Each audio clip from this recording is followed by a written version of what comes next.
Hey everyone, welcome to the Gilbert.K show, where today we have the incredible Julie Deffet, an award-winning filmmaker, producer, and mentor at the New York Film Academy. From her roots in Belgium to creating films that shine on international stages, Julie's journey is one you won't want to miss. Let's welcome Julie Deffet. Hey, Julie, how are you today? Good. How are you? Good, good.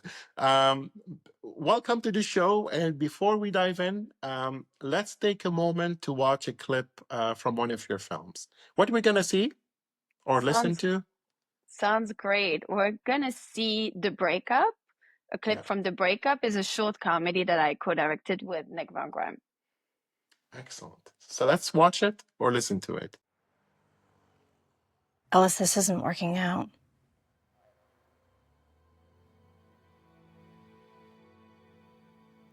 And we're both just so busy, and it's such a burden seeing each other just once or twice a week. And even when we do see each other, I feel like, you're with me, but you're not actually with me. You're just so absorbed in your stuff. And I leave here sometimes and I just feel so neglected and drained, and I know that that's not how it's supposed to feel. So I don't know. I think we should break up for real this time.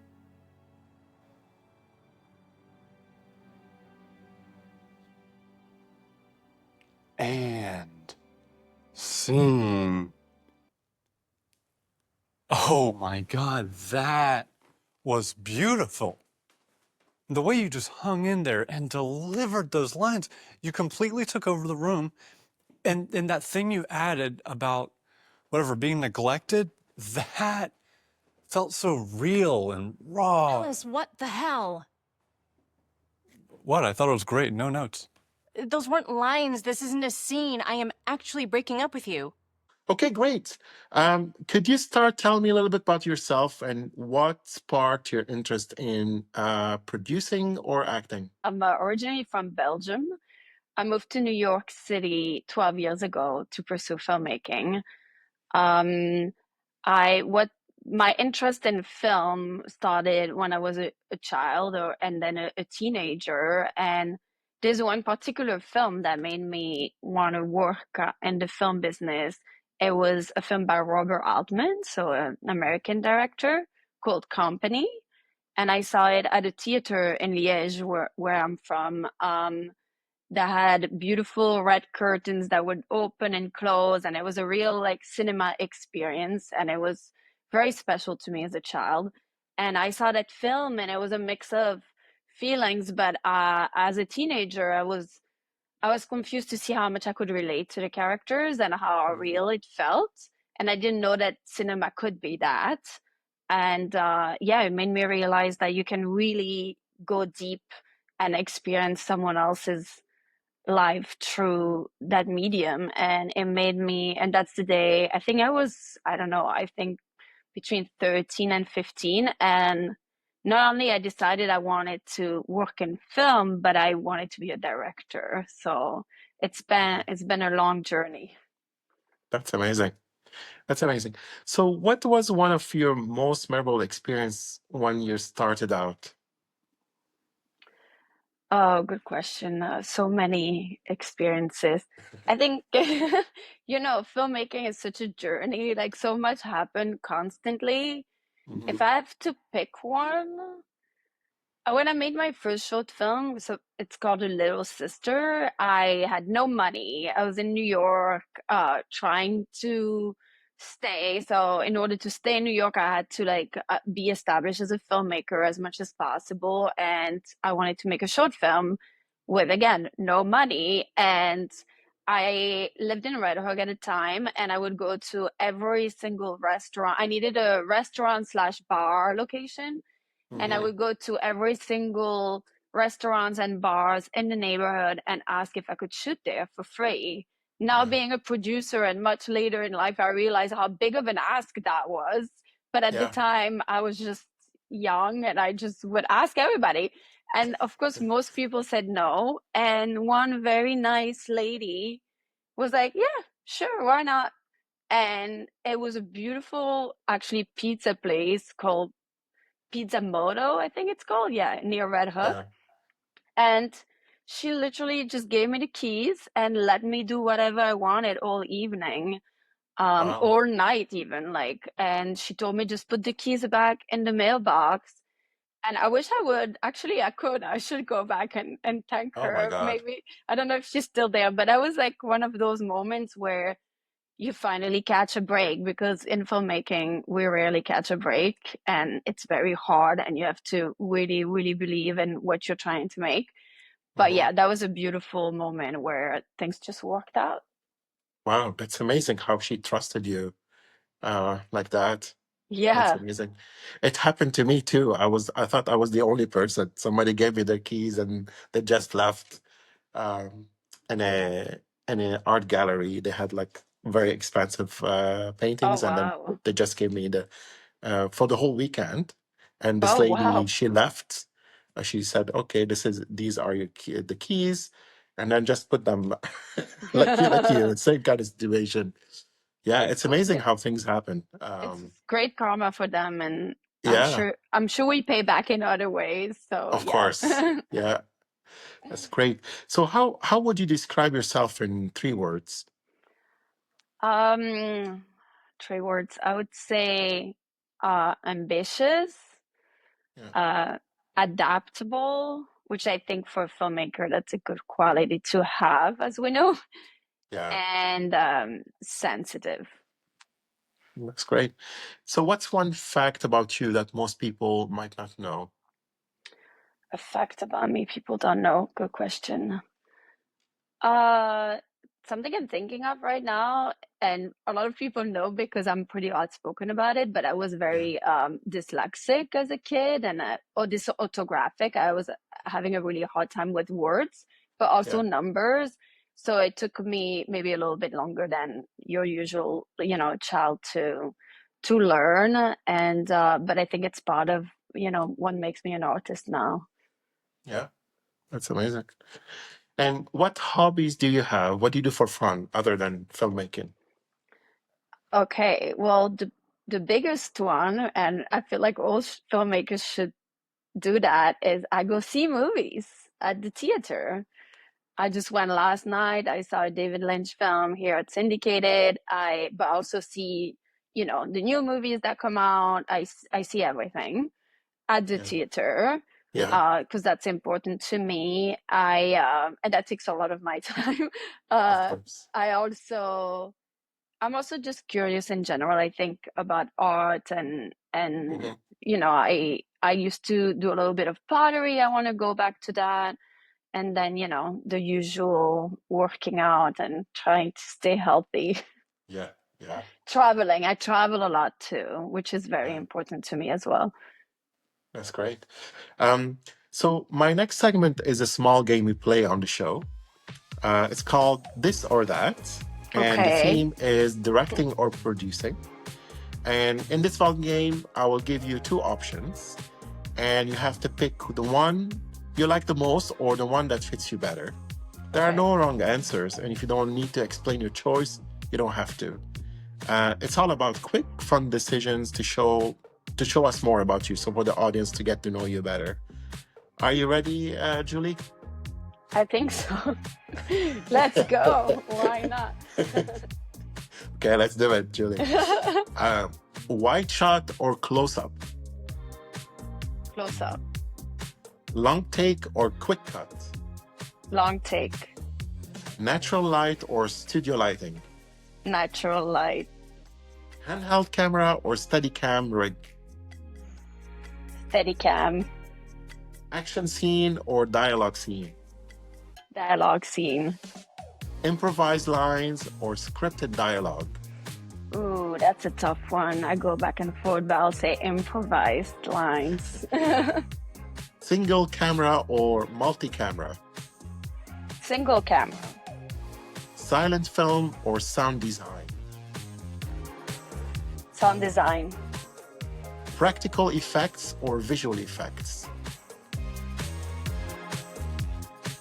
I'm going to say practical effects, even though I don't usually do that, but I would like to.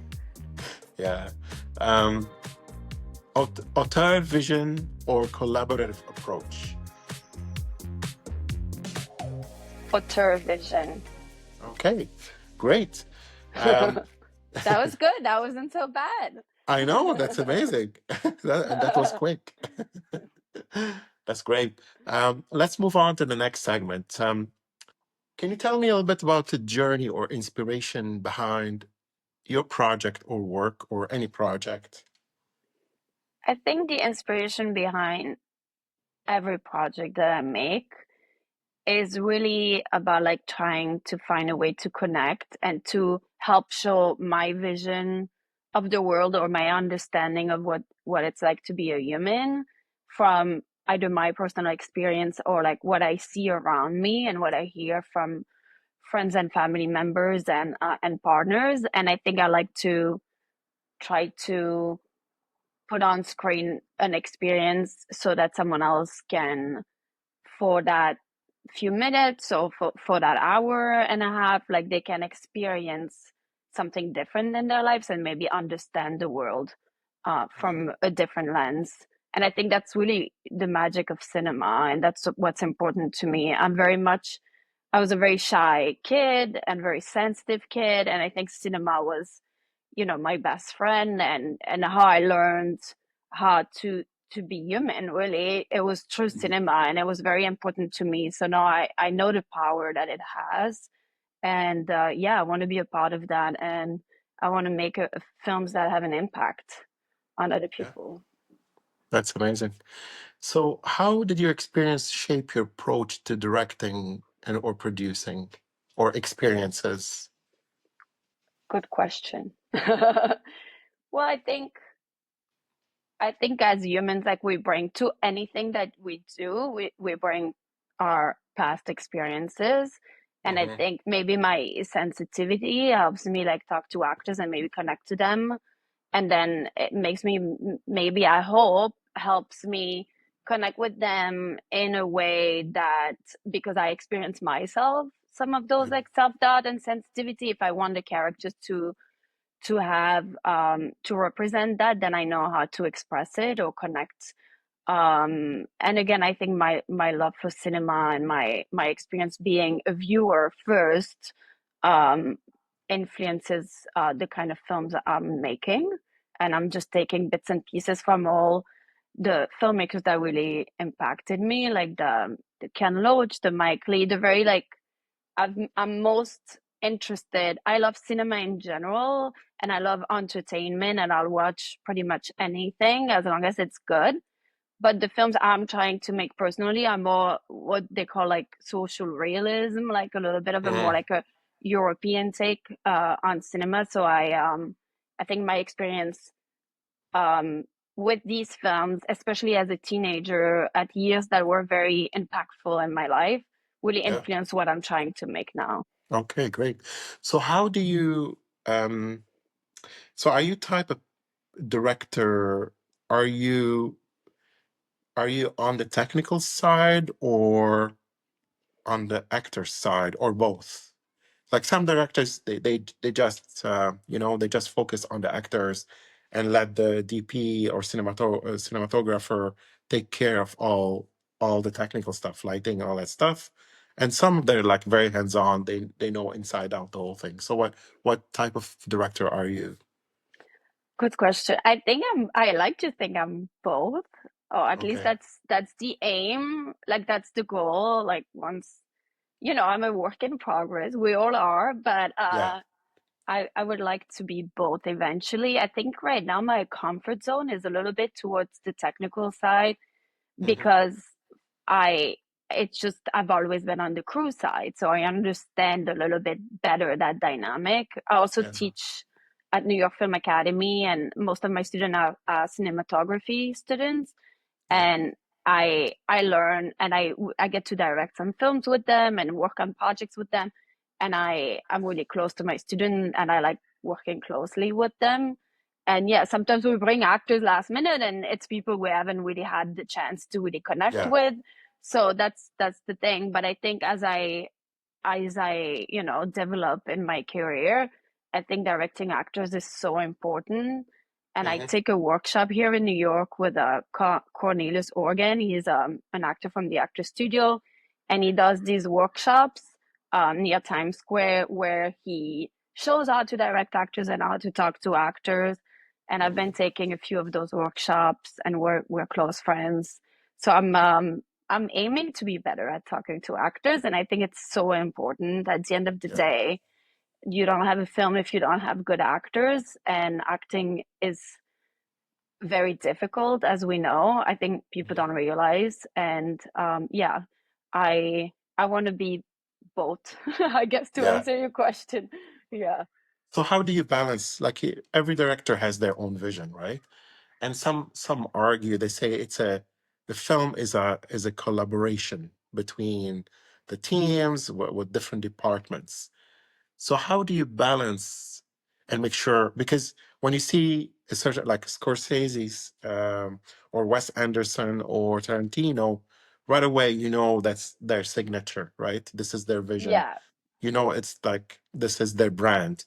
So how do you balance all the team, all the departments, and make sure that your vision is there? Pick your team properly, like people that you communicate well with and that understand your vision.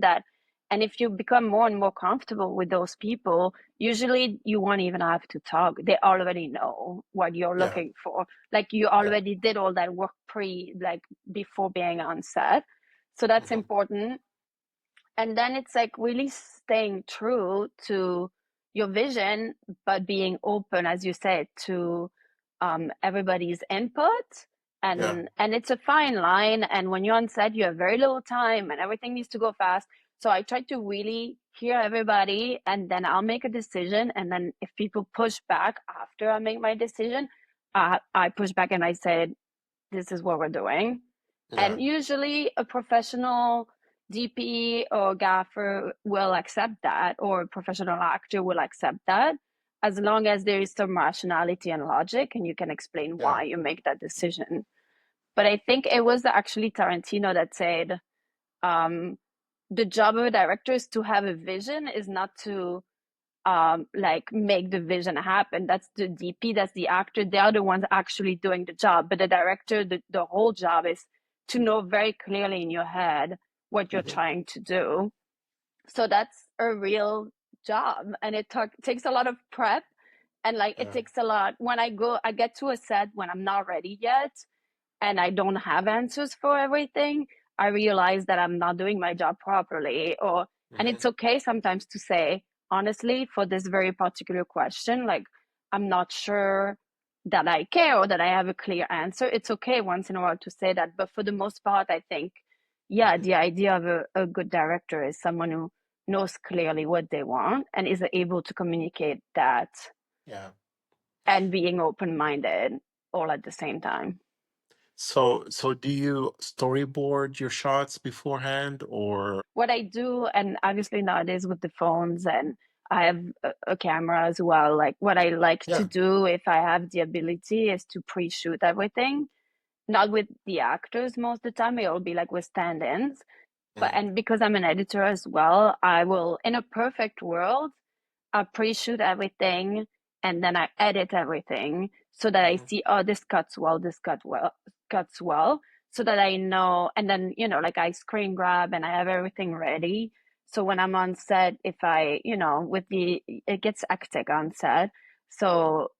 And time passes really quickly, and it's good to be able to focus on the actors and not still look for the shot. That being said, it really depends on the project. There are projects where you just don't have the ability to do that because you don't have access to the location, or or you just want to be more flexible. Every project is very different. What was one unexpected challenge you faced when getting started? Or challenges? I think the biggest challenge that I still face now is to find new people and because I think, as I said earlier, like once you once you have your team and you work well, hopefully it gets to a point where you're on the same page and you don't have to go back and forth as much. And I have my people, but like sometimes some people are expensive. You can't bring them in that project. Like it's just hard to deal actually with financing and then accessing the people that you work well with. Both those things don't always like work out at the same time. So I think that's the biggest challenge. Yeah. Okay. So how do you see directing, producing evolving in the next few years? It's hard to say. Like the film industry, as you know, I'm sure, is changing a lot. A Yeah. lot. Where are you based, by the way? Toronto. Oh, you are? Okay. Yeah. Well, my dear partner, Rachel, is from Toronto. We have a production company together called May Production. She's great. But anyway, I think things are changing so fast, and with AI and everything, and the technology, but AI being obviously like the biggest one. Even as an editor, I have to reinvent myself a little bit and keep up. So I think I'm a strong believer in cinema. Again, I just saw a David Lynch film here in Brooklyn, and it was packed house. So I still believe that there will always be audience for that kind of cinema and the going in person and the organically made kind of cinema. But I do think the industry is changing rapidly, and that maybe we need to evolve as well. I just read that they now do microfilms. I don't know if you know about this, like literally like 20 seconds, and it's like doing really well. It's like micro little like soap opera or something. Not that I want to do that, but I'm just saying like it's so interesting how also I have friends and young cousins, and I see how they consume media is very different from how I grew up. Again, like we didn't have phones, and you would go to the cinema. It was a different time. So I think keeping an open mind and try and staying positive at the end of the day. I think having a positive attitude. I'm a strong believer that cinema is not dying, and that the best thing we can do is just to go see films and keep it alive. It might not be as huge as it used to be, but that's okay. Like we'll evolve. Great. So can you share a moment when you faced an obstacle, significant obstacle, and you overcame it? Okay, I have one where I'm gonna try to. Okay, so I think for me a big obstacle was that I made a film that I wasn't able to release, a short film, because it just wasn't good, and it's my fault, nobody else's fault. As a director, as I said earlier, I'm a big fan of Mike Lee, and he does a lot of improv, and um, I think maybe a little bit too sure of myself that I could just have great actors and put them in a situation and have them improv and it would cut well. And it didn't. It just didn't work. I had one camera. I had a great Steadicam operator that actually Steadicam Anora, and he's a great guy. And it looked great, and we had an Ari, and it's just such a waste of my money and other people invested in. Like, I just couldn't release the film because it doesn't work. And again, like I like everybody that I work with on it, and it's sad that I wasn't able to release it, but I think it was a great lesson that things don't always work out, and it made me realize that I need to do a lot more prep. And improvising is, you have to be like Mike Lee does, months and months of work with the actors before, and it's not something, it actually takes a lot of prep to be able to make your actors improvise. And I learned that the hard way. And yeah, I had to let it go. But I mean, I still have the footage, and maybe one day. I just saw the actor, and he's a great actor from Greece who's quite famous in Greece, Stratos Zorzoglu, and he wants to do something with the footage. So maybe one day we'll release it. That's It can great. be a fun factor, the film that never got released, you know. Yeah. Great. Um, how do you stay motivated and inspired, especially during challenging times? I think challenging times are the most inspiring times. Uh, I think it's never been more important to make films, um, and to talk about our experience. Hmm. In this case, in my case, living in America, being from Europe, but also what's happening in Europe as well. I think there's a lot to say. And again, Hmm. for me, cinema is all about like opening the window to a life and an experience that you wouldn't directly experience yourself. Yeah. And yeah, challenging times are perfect for that, I think. I Hmm. think I'm very inspired actually right now with everything that's happening. Yeah. Great. Let's we're getting close to the end of the show. Let's watch a final clip from your reel, or what are we gonna see or listen to? We're going to see a clip from a feature film that I produced and that I partly directed. It was a film that was directed by people from around the world, and I made a short film that's within the feature film that I shot in Belgium. And yeah, this is a project that went to a pretty big festival in Europe called Tallinn Black Night Film Hmm. Festival. Yeah. It was a great experience to be able to show it there and to be invited. And Tallinn was amazing. If anyone wants any recommendations, and yeah, I'm very proud of the film, and yeah, I work with a great director that used to be my professor, Vladan Nikolic, who is now a dear friend, and it was great working with him and collaborating with all these filmmakers from around the world. Excellent. So let's watch it or listen to it.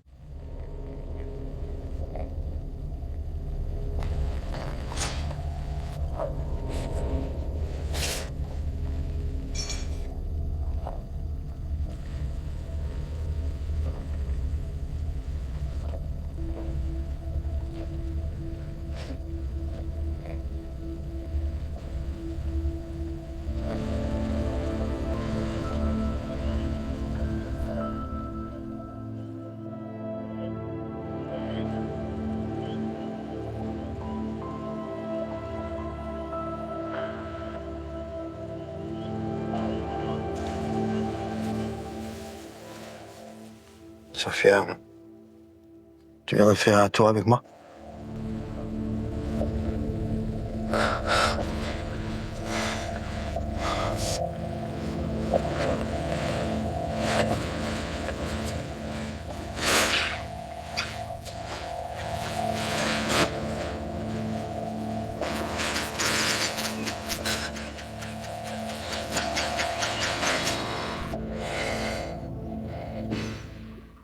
Is there one last thought or piece of advice you'd like to share with our audience or listeners? I think I would say to anyone who is interested in becoming a filmmaker that they should really just go for it. I think be true to yourself when you make films, and then also hold yourself to your own standards. I think I'm learning to do that now. But when I was younger, I just wanted to make films and I would just jump in and make things that maybe were not. If I watch them now, I would be like, oh, this isn't as good as I wish they were. And I'm and don't be discouraged if you don't get in festivals. It's very difficult right now. It's very saturated. Just hold yourself to your own standard. Make the kind of film you want to see, and you'll find an audience, and also you'll find pleasure and joy in the process of making it, and in all the connections you're gonna build doing it. And yeah, it's beautiful. Like as I said, cinema has never been more important, and we need more voices. Mhm. Great advice. So how can our audience connect with you or learn about your work? I am on social media. I'm on Instagram at JUDEFFET. And I also have a production company called May Productions. And the Instagram is Film with May, MAE, like May West. And I also have a website. It's my last name, Deffet, DEFFET, films.com. And yeah, just you can find me on either of those, and I will be happy to connect. Excellent. Are there any upcoming projects or collaborations you're excited about? Yes, I'm actually going to Cannes next month, the festival in France, to pitch a few projects and, network and be in Cannes. Is it first time? It's Or my third time going. yeah. So I'm going to pitch a film that I'm collaborating with a dancer, actress, and director named Lena Drake, and she's amazing. And we're making a dance feature film. So it's Cool. gonna be a film with a story, a narrative film, but that is told through dance, the universal language of the body language. Yeah. And we're very excited about it. We're making a proof of concept video this month, and then we're going to Cannes to pitch it and try to finance it. And I'm also working on two other personal films. One that I wrote most of the script, and that is, getting closer to being ready. And that's based on a New York Times article. It takes place here in New York. And the other one I want to make in Belgium. That's like a little bit of a more like epic, bigger film. But I want to start seeing if there's any interest and just I want to start talking to producers in Europe and see how we can develop that project. Who would you like to thank or acknowledge for supporting you on your journey? Feels like an award show. Like I have to say my mom first. I do want to thank my mom because I do. My mom is the most free-spirited person, and she always gave me the impression that I can do anything. And I do want to thank her, jokes aside. And then, I mean, through your journey in life, and that's true, I'm sure, to everybody, like there are like cheerleaders and people that will like be there for you. And people that I can think of right now is Eric Vertman, who sadly passed away. He was a director that I worked on a film with, and he was just such a good person in my life that helped me move forward. Vlada Nikolic, the director that I just worked with on the feature film. Nick Van Gramp has been extremely supportive of me and my work as well, helped me be a better editor, and many, many more. But those are the ones that I'm thinking of right now. That's great. That's great. We're nearing the end of the show. That's all, folks. Julie Deffet, everyone. Thank you, Julie. Thank you so much. I appreciate it. Thank you. Bye-bye.